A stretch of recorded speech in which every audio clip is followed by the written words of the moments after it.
Hello everyone, welcome to Nas biology. Myself Nasir Ansari.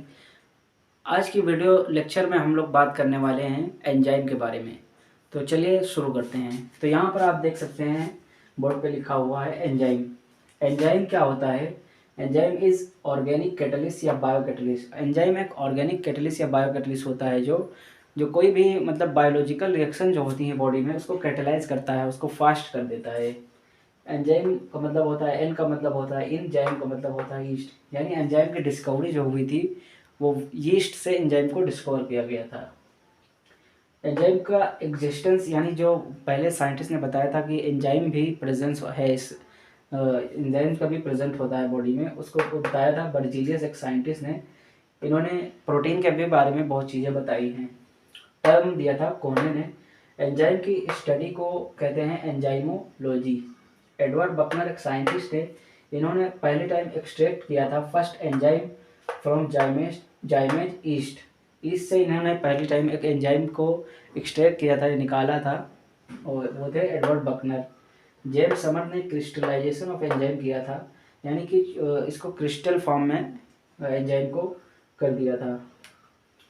Unit इसकी बता दी थी, that is ureas enzyme. Ureas enzyme था जिसको क्रिस्टलाइजेशन किया था जेम्स समर ने। इसका मॉलिक्यूलर वेट होता है 8,43,000 फ्रॉम जैक बीन्स। ये एक फोडर होता है। उन्होंने ही also told about protein nature of enzyme first time. इन्होंने protein nature of the enzyme के बारे में भी बताया था। एंजाइम क्लासिफिकेशन दो पार्ट में डिवाइड है। ओनली एक होता है जिसमें सिर्फ प्रोटीन पार्ट होता है, जिसके एग्जांपल में ट्रिप्सिन, रेनिन और पेप्सिन आते हैं। गैस्ट्रिक और पैंक्रियाटिक प्रोटीन डाइजेस्टिंग एंजाइम है। कॉन्जुगेटेड और होलो एंजाइम। कॉन्जुगेटेड और होलो एंजाइम में प्रोटीन पार्ट होता है और नॉन प्रोटीन पार्ट होता है। प्रोटीन पार्ट को कहते हैं apo enzyme. Non protein part जो होता है वो होता है कोफैक्टर। ये फर्दर दो पार्ट में इसका डिवीज़न होता है। एक होता है ऑर्गेनिक फैक्टर और एक होता है इनऑर्गेनिक फैक्टर। पहले हम लोग पढ़ते हैं ऑर्गेनिक फैक्टर क्या होता है।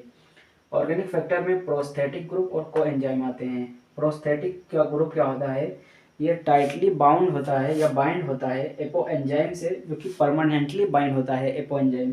एपो एंजाइम क्या था? प्रोटीन पार्ट से ये टाइटली बाइंड होता है। और को एंजाइम जो होता है ये लूजली बाइंड होता है एपो एंजाइम से। ये है को एंजाइम और ये लूजली बाइंड होता है एपो एंजाइम से, या दूसरे वर्ड में कहें तो टेम्परेरीली बाइंड होता है एपो एंजाइम में। हीम क्या है? हीम प्रोस्थेटिक ग्रुप है in case of peroxidase and catalase enzyme. Peroxidase और कैटालेज एंजाइम जो होते हैं ये स्मॉलेस्ट और लार्जेस्ट एंजाइम होते हैं। और ये कैटालेज एंजाइम होता है ये सबसे मतलब फास्टेस्ट एंजाइम भी होता है। ऐसे देखा जाए तो कार्बोनिक एनहाइड्रेट सबसे फास्टेस्ट होता है, लेकिन जब ये ऑप्शन में रहता है तो इसे ही प्रेफर किया जाता है या कंसिडर किया जाता है। इनऑर्गेनिक फैक्टर में आ जाते हैं। इसमें मेटल आयंस होते हैं जो बाइंड करते हैं एपो एंजाइम और सबस्ट्रेट से कोऑर्डिनेट बॉन्ड के साथ। मेटल आयंस क्या होते हैं? जिंक आयन, मैग्नीशियम आयन और मैंगनीज आयन होते हैं। ऐसे तरीके के कई सारे जो है मेटल आयन होते हैं जो कि कोफैक्टर होते हैं बहुत सारे एंजाइम के।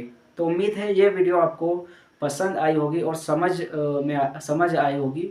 तो अगर ये वीडियो अच्छी लगी हो तो इसे लाइक करें। Thank you. मिलते हैं नेक्स्ट वीडियो में। जय हिंद।